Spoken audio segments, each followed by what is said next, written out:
Rafael, ¿cómo se siente? Muy bien, buenas tardes. Vamos. Feliz año a todo el equipo y a toda la audiencia. Vamos a hablar de cabañuelas. Sí. Vamos a comenzar con las cabañuelas. ¿Qué son las cabañuelas, Diana Filpo? ¿Tú no sabes lo que son las cabañuelas? Diana. De las cabañas. No. Como unas cabañuelas más sencillas, ¿no? Más Diana, modestas, ¿no? Diana, no. Las cabañas de Constancia. Las cabañuelas. Hasta donde yo tengo. Doble J, venga acá. Ese sí sabe de cabañuelas. Doble J. Ese sí. Doble J. ¿Usted sabe lo que son las cabañuelas? Sí, claro. ¿Qué? Claro. ¿Qué son las cabañuelas? Los primeros 12 días de enero. Que casi mismo van a ser los 12 meses del año. Si el día primero llueve, el primero no va a llover. Pues mira, el día primero. El día primero llovió. O sea, eso indica, según la cabañuela, de que enero va a ser un mes muy lluvioso. Sí, pero. ¿Es por ahí? Enero sí, o el año pero entero. no. En enero. Aquí en la capital no llovió. Aquí en la capital. El día primero llovió. En mi casa llovió. No, aquí en la capital hizo mucho calor. Llovió ayer, el día 2. Pero el día primero, ahora sí llovió, por ejemplo, yo tengo entendido. Ayer llovió mucho, ¿verdad? Ayer sí. Digo, yo no la vi, yo estaba durmiendo. Nosotros lo de la zona oriental no llovió. Pero muchísimo. Ayer llovió muchísimo. Sí. Pero con relación al nombre de lo de las cabañuelas, Diana no anda lejos. Porque el nombre surge prácticamente quienes tenían esta práctica de hacer esa especie de predicción meteorológica eran fundamentalmente los judíos. Ellos lo hacían sobre todo cuando anduvieron 100 años errantes por el desierto hasta que después que Moisés lo liberó, y ellos dormían como en un tipo de cabañas que eran que se hacían temporal donde ellos dormían. Entonces de ahí es que viene de llamarle cabañuelas. Entonces, en las cabañuelas, como decía J, según transcurran, los primeros 12 días del mes de enero son los 12 meses del año. Pero existen lo que son las cabañuelas y como las cabañuelitas. Porque una cosa es lo que se cuenta del 1 al 12, pero otra cosa es lo que se cuenta del 24 al 30. Entonces, según hasta lo que se ha visto en este momento, el día primero, al menos en la capital no llovió, pero en la zona de Bonao, de Villa Altagracia, sí cayó, no un agua muy fuerte. Y entonces eso es lo que la cabañuela quiere decir, que el mes de enero será un mes que tendrá lluvias esporádicas, pero se manejará entre el calor y algo de lluvia.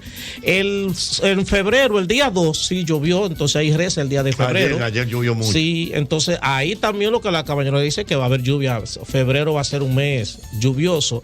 Hoy que estamos a 3, reza marzo, hoy no ha llovido, aunque ha habido, como se ha manejado un poco el cielo como un tanto nublado, pero no ha llovido como tal. Entonces, aparentemente, también el mes de marzo será un mes con pocas lluvias. Casi siempre entre los meses de marzo y abril no suele llover mucho, por el hecho también coincide ya, esa es la época en que entra la cuaresma y eso, en ese tiempo no suele llover tanto. Entonces, hasta el momento, eso es lo que tenemos no como Chochueca, porque Chochueca era las predicciones astrológicas. No, estas son las predicciones meteorológicas que se hacen desde las cabañuelitas o desde las cabañuelas. Es una tradición realmente. Eso solamente aquí, Rafael. No. Las cabañuelas, eso, porque aquí, por ejemplo, llegaron por la vía de los colonizadores. Entonces, en España, quienes lo llevaron fueron justamente los judíos también. Entonces, eso se hace en España, se hace en América Latina. En casi todos los países donde hubo colonización española, también se hace lo de las cabañuelas. Entonces, del 24 de enero al 30, entonces entra lo que llama la cabañuelita, que ahí se cuenta, es de 2. Entonces, el 24 de enero reza, pero no al inverso. Por ejemplo, en el 1 de enero reza enero, el 2 febrero, el 3. Entonces, en el 24 al revés. El 24 rezan diciembre y noviembre. El 25 rezan septiembre y octubre y así sucesivamente de 2 meses. Y Ya. se complementa con lo que haya pasado en los primeros 2 meses. Y ahí se dice cómo va a ser Exactamente, esos meses. Si va a ser de lluvia o de Mira, no, o de no. Diana, Señor. Diana, Doble J es tan amante de la Navidad que ya Doble J calculó que la Nochebuena de este Es año mentira, doble. es domingo. No es mentira. Es domingo y faltan 362 días para el 31. Pero el día antes. Para que sepa. Pero Dios mío, ¿es verdad? Sí, pero es doble, verdad. ¿cuándo es tu cumpleaños, doble? En agosto. ¿Tú eres Leo? A lo ¿verdad? buenas. Sí, Leo. Buenas. Aló, Jocheta. Venga. Parece Géminis, es Ezequiel, demasiado chévere. Venga, Como Ezequiel. yo. Un abrazo para todos y feliz año. Oye, Gracias. con respecto a lo que están hablando, el socio dijo que los judíos duraron 100 años errantes, fueron 40. Oh. ¿Cómo es la cosa?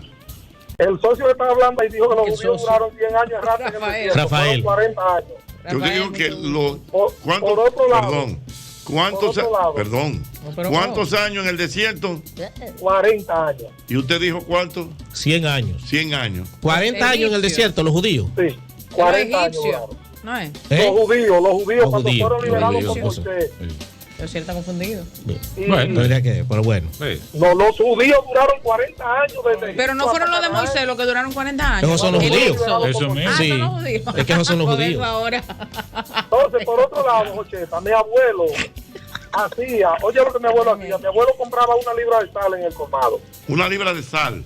y cogía 12 hojas en blanco y le ponía el mes a cada hoja y dividía esa libra de sal en 12 porciones iguales y la ponía el 31 en una mesa y la dejaban ahí que amanecieran y el día primero por como la sal se derretía él calculaba que iba a ser el mes de agua o de sol y eso no fallaba. Oye, bueno, eso Bueno, es mire, un ese es método otro también. método. Ese es otro método. Señores, que yo lo siempre he sepa. dicho, la La NASA tiene que ir a Gracias. Dominicana a buscar un... No, pero es que tú sabes que siempre a ¿Quién nivel de dijo campo NASA? hay muchísimas, ¿cómo te digo? Hay muchísimas cosas que son experimentos que Sí. funcionan y la gente los da como bueno y válido. Buenas. Pone mi sal en mi casa. Señores, Vamos a ver si recuerden que vienen los Reyes, se acerca el Día de Reyes y dile a tu gente de allá que Viminca y Western Union te llevan un cariñito extra al recibir tus remesas desde Estados Unidos con envío directo de remesas a domicilio. Esta es una promoción válida hasta el próximo día 7 de enero. Buenas. Ay, sí. Venga, Yo quiero hacerle 2 preguntas a Rafael, que tengo una inquietud de que me tiene loco. venga. Ajá. La primera es la etimología de la palabra champola. Y la segunda es saber por qué si el corazón tiene una forma dentro del cuerpo, ¿por qué los románticos utilizan el corazón que popularmente conocemos? Ok, Ay, buena pregunta.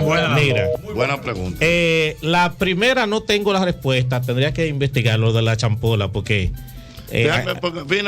Fíjate con el caso de la champola, digo yo, se da algo interesante. sí. Porque ¿qué es lo que es la champola? La champola no es más que Es el con la jugo guanábana, es un de jugo guanábana. de la guanábana. Es un jugo de guanábana. Sí. Pero le dicen champola. Sí. Porque al jugo de limón le dicen limonada. Exacto. Al jugo de mango, jugo de mango. mango. Pero al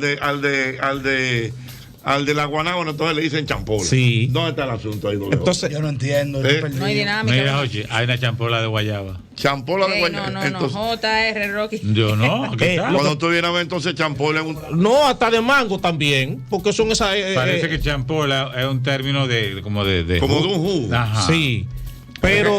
El morisoñando nada más de naranja con leche. Sí, Entonces no puede haber un morisoñando de limón con leche. yo tengo tiempo que no me veo un morir soñando doble J también. Bueno, que Ya, son. Me yo sí lo hago activaste, me cada activaste. rato. Sí. Vamos a buscar qué es lo que dice de champola. Sí. sí, eso... Y entonces lo del corazón. Y lo del corazón, mira, ahora yo no recuerdo honestamente cómo se llama ese símbolo que utilizamos, pero eso quienes lo utilizaban eran los egipcios. Era la representación que hacían los egipcios del corazón, que posteriormente la asumieron los griegos. Es de los griegos que a nosotros nos llega esa simbología del corazón. Mira, perdón, mira lo que yo conseguí aquí Ah. en el diccionario. Dice que champola es un término de América Central y de Cuba. Ajá. Y dice que es un refresco hecho con pulpa de guanábana, azúcar y leche que se bebe con hielo bien picado, con o sin él. O sea que evidentemente tiene que ver con la pulpa. Tiene que ver con la pulpa. Sí. ¿De quién fue la pulpa entonces? Exactamente, no sabemos. Hay de guayaba y hay de hasta champola de tamarindo. Mira, dice aquí hay una champola. Y de mamoncillo. De yucateca. Champola yucateca. ¿Esa es mexicana? Sí. Pero es la palabra champola. Champola, es lo que busca buscando la etimología. Sí, etimología. Bueno, entonces decía que es de los griegos que nos llega esa simbología. Los egipcios tenían un sentido muy importante para el corazón.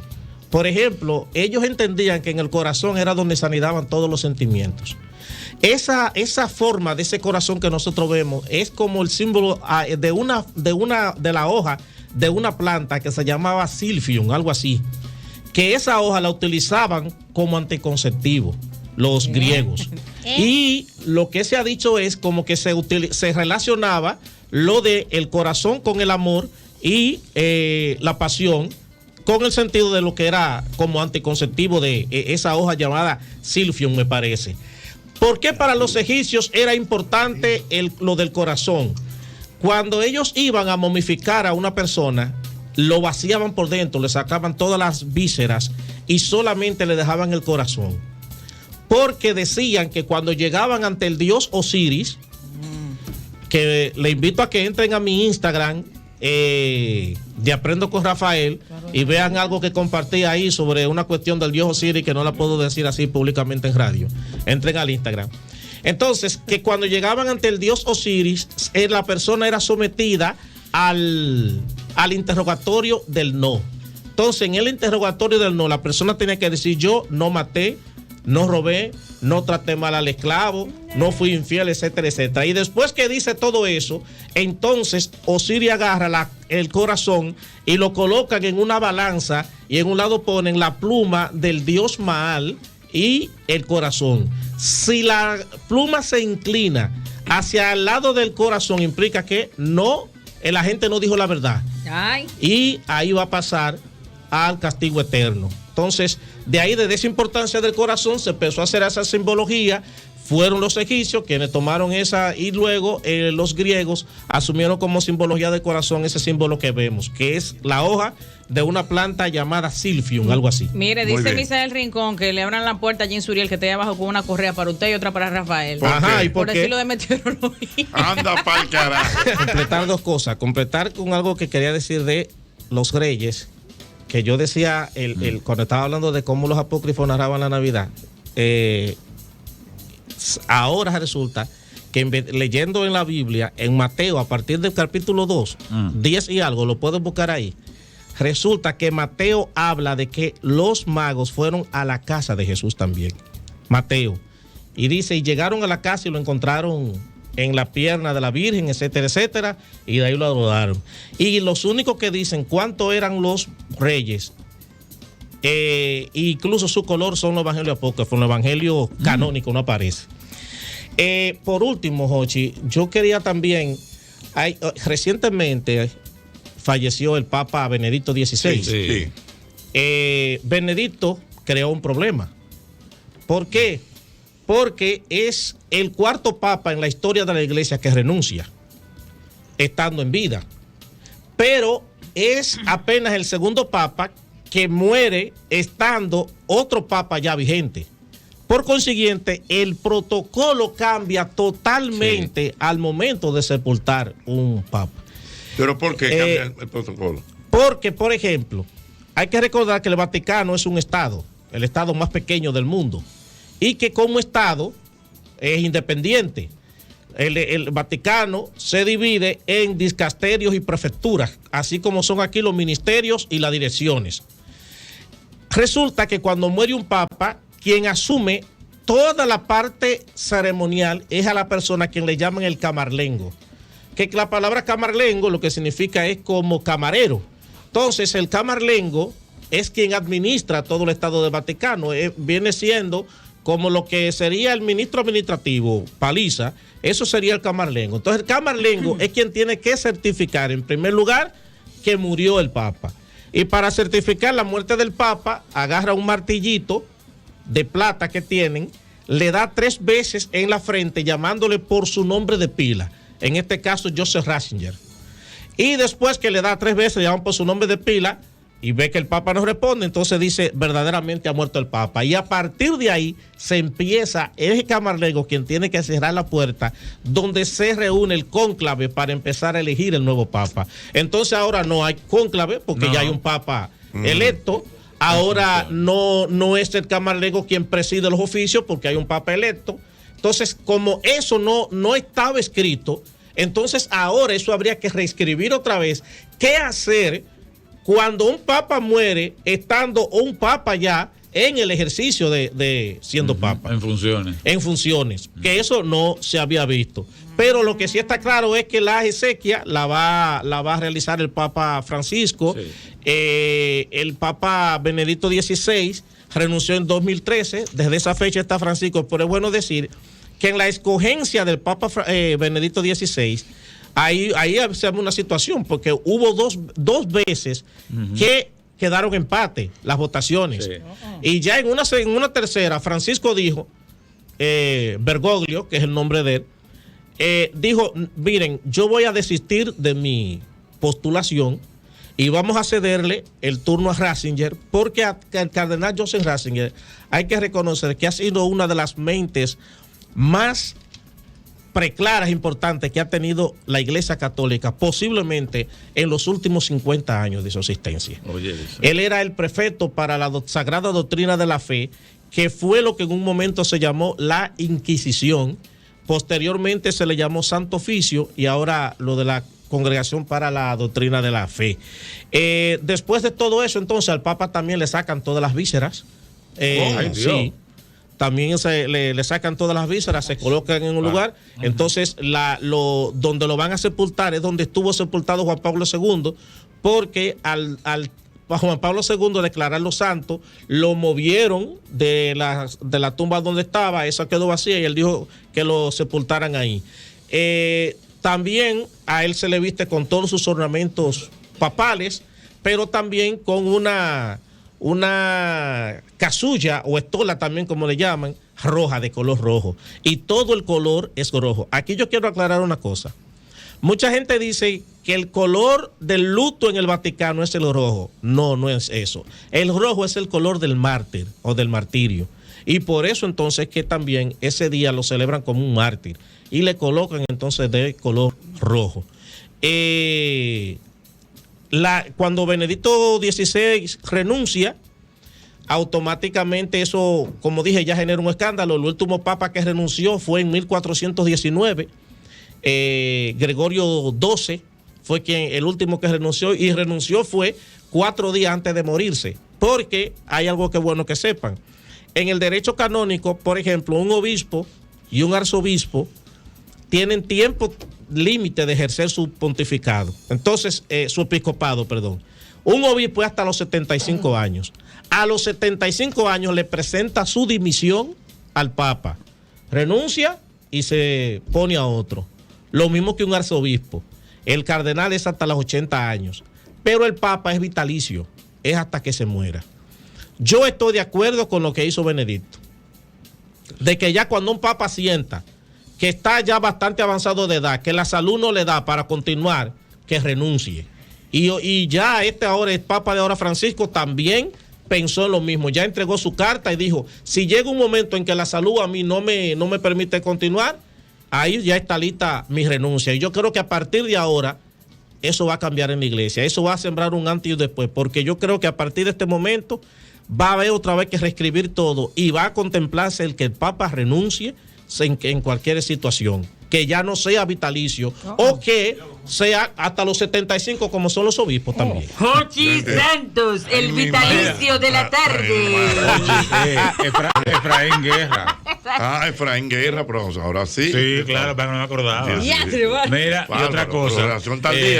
No, Papa. Llamó a todos los amigos por los WhatsApp. años, y a propósito de años, efectivamente son 40 años. Sí, son 40 años. Sí. Son 40 años. No, porque si son los egipcios, digo, si fue el éxodo. Gracias, Rafael. ¿Cómo la gente te sigue? En Instagram aprendo con Rafael. Otra cosa, Jochi, antes de irme, ya después lo voy a avisar. El 5 de febrero voy a Nueva York. Voy a dictar una conferencia allá que hemos titulado de los cadenuces al Dominican York. ¿Cómo impacta la diáspora en la cultura económica y la cultura, en la economía y la cultura del país? Me parece muy bien, excelente. Entonces, Cortito. Sol 106.5, con la mayor variedad de contenido, información, entretenimiento e interacción en una sola estación. Cobertura total, disponible para ti en la radio y en las plataformas digitales. Somos Sol 106.5, la más interactiva.